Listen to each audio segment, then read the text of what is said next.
Hello, this is Echo by Ultra Ultra, and you are about to watch me choke out a clone of myself. Who hasn't had that dream, eh? there it is. So in this game you play as N. N is the character currently crouch walking across the screen here. And it's kind of an interesting mix of long walk and talk narrative sections, and also these pretty inventive and clever, I guess, AI challenges. It's basically the AI learns from you. So the fact that I've been choking them out, that means even though they haven't, as individuals, they haven't seen me.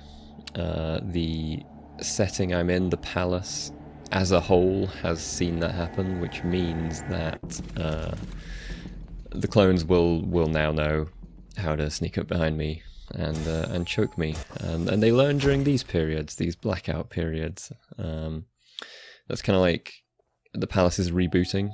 Anything that happens during the blackouts, they don't learn, but they are busy learning what happened in the previous bit in the light. That's a bit confusing. The game itself is kind of going to explain how that works with in-game dialogue, so it does that pretty elegantly, so I'm just kind of going to let it do that. We'll be coming up on that quite shortly, and then I think hopefully the whole AI learning thing will make more sense, hopefully.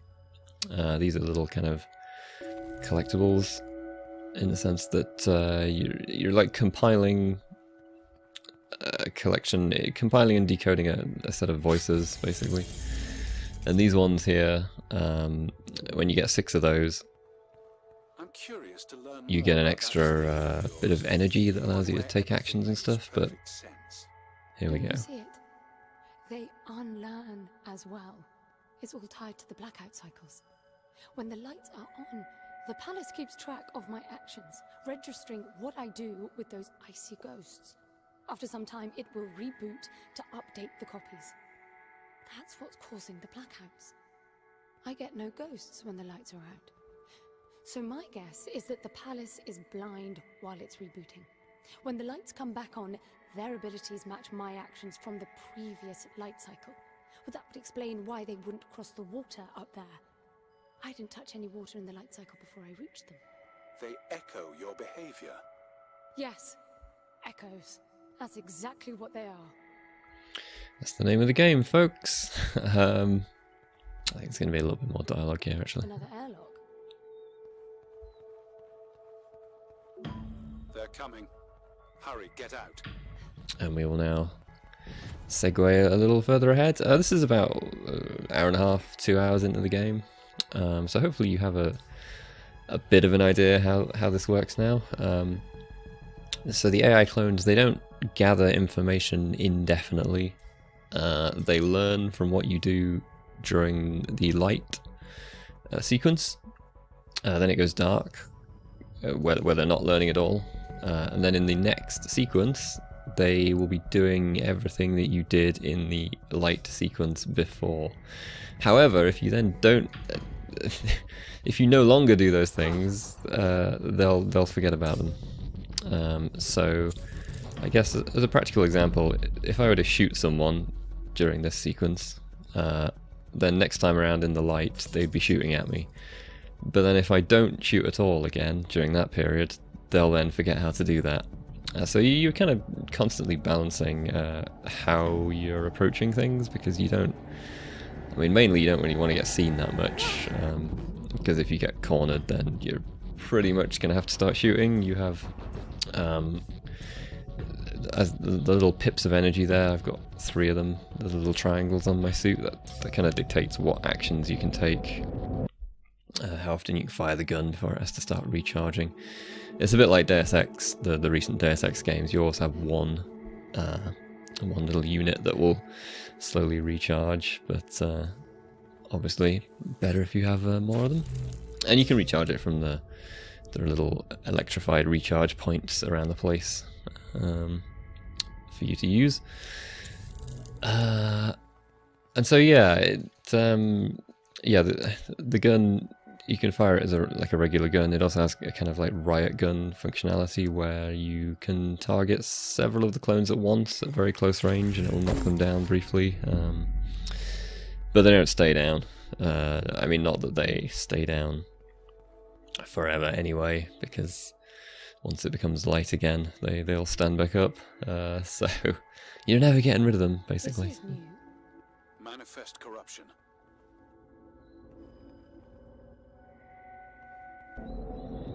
And yeah, this is something that's just started appearing in the It triggered an point of the game that I'm at now. Probably to correct the anomaly.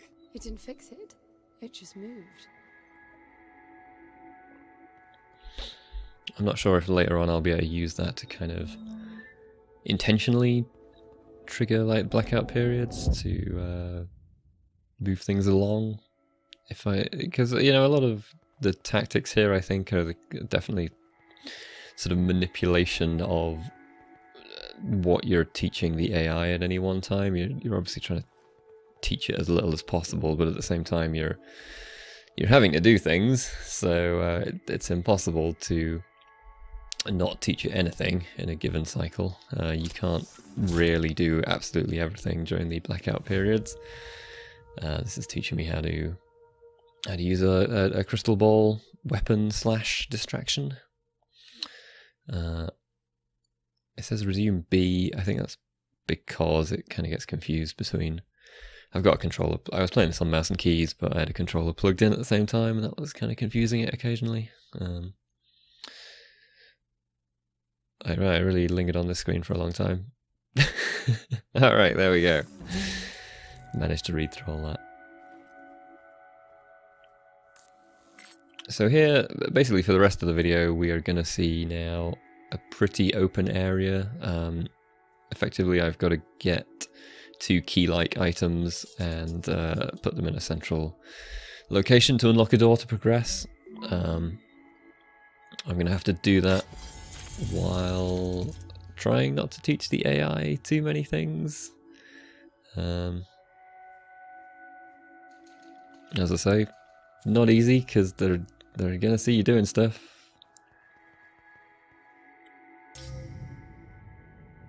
Right, there we go. I just used a lift, so now it knows how to use lifts. But there's not really much way of getting around that. It also knows how to eat stuff now, which... that seems like something that's useful for kind of distracting them, honestly. Because that's pretty useless for them. That just means they'll stop near bowls of fruit and eat stuff occasionally, which frankly is good for you. I just use a kind of pulse locator tool there, which costs me energy, but it shows the outlines of where the nearby echoes are.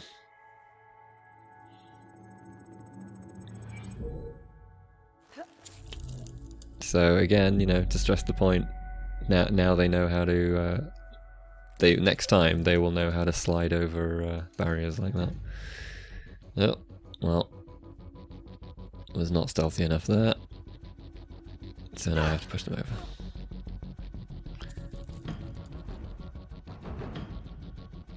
And because I picked up that orb and smacked someone with it, they will potentially know how to do that as well. That's one of the energy recharge stations that I was talking about. Kind of rotating the Copernicus globe kind of thing. Panicked there. Tried to use my gun. It wasn't effective, but again, like I've done it now. I've broken the gun barrier, if you like. So they're going to be learning how to do that now. So in this upcoming cycle, they're going to know how to use elevators, pick up those orb things, push people over, slide over barriers, and pull guns. Which is not great, honestly. That's not great. I mean, they're not all going to immediately be doing absolutely all of those things. They also, next time, are going to know how to cross water, because I've just crossed some water.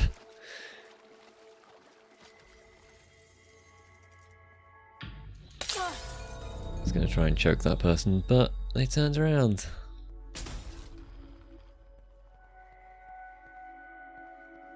So yeah, I'm looking for keys here. You can jump down across between levels. The further distance, the more energy it takes. I've only found a maximum of like 2 energy point jumps so far, so I don't know if you can ever go further than that, but that is a thing you can do if there's somewhere to land beneath. But do you want to teach the echoes? They see one of them crouching there. Figured out how to crouch and sneak around a little bit.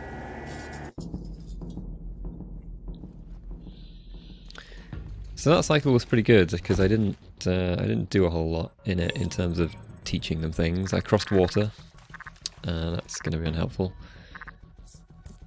and I did some sneaking, but that's about it. You know, I think last time I just saw one of them, looking back at this footage, I just saw one of them pull a gun there but not actually fire. I'm wondering if earlier on when I only pulled the gun I didn't actually fire it, so maybe they didn't know how to do that, in which case, great. That's useful to know. Yeah, so they'll be across water now, and they'll be able to sneak around.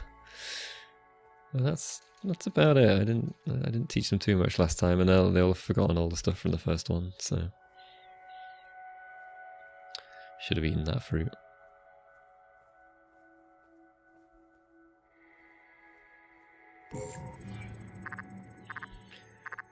So you can see on the hood, it's kind of guiding you to roughly where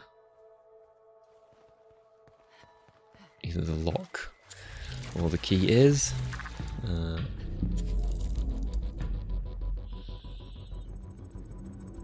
If you see me occasionally sprinting, by the way, that's part of a stamina system. That is the white bar that appears above the energy triangles. You can sprint for as long as that goes into the red, and then you're just kind of jogging again. That also dictates how much you can push them over as well. Pushing them over costs stamina, so you can't just run around pushing them over indefinitely. That would be far too easy, of course. Alright, so that's one of the keys in place, but I do not have the other one yet.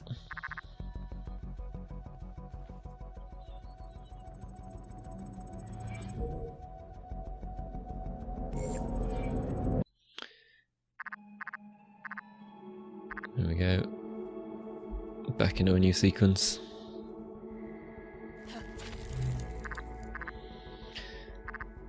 This game is probably out by the time you're watching this, by the way. It comes out on the 19th of September. I'm recording this the day before, so chances are it's going to be out. I think it's going to be about 18 quid or 20 some dollars. Possibly just $20, maybe like 25, somewhere in that region. I'm